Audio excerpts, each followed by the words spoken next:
ভালোই হয়েছে তুমি আমার হও নাই।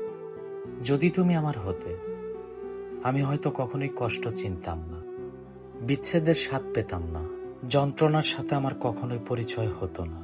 তোমায় পেলে শুধু তোমাকে নিয়েই গর্ব করতাম, মানুষের কাছে তোমাকে নিয়ে অহংকার করতাম, পূর্ণতার গল্প বলতাম। কিন্তু তুমি আমার না হওয়ায় বুঝেছি ভালোবাসা সব সময় মিষ্টি না, মাঝে মাঝে খুব নিষ্ঠুরও হয়। যদি তুমি আমার হতে, প্রতিদিন ভাবতাম কি করলে তোমাকে আগলে রাখতে পারবো, কি করলে তোমাকে সুখী রাখতে পারবো। তোমার জন্য নিজের সব বিসর্জন দিতে রাজি থাকতাম। কিন্তু তুমি আমার না হয়ে ভালোই করছো, কারণ এখন আর কাউকে নিয়ম করে ভালোবাসতে হয় না, কাউকে নিয়ে এখন আর প্রতিদিন চিন্তা করতে হয় না। তুমি অন্য কারো হয়েছো, সেটা হয়তো অনেক ভালো হয়েছে। কারণ তুমি যদি আমার হতে, আমি কখনোই শিখতাম না কষ্ট মানুষকে কতটুক বদলে দেয়, কতটুক শক্ত করে তোলে।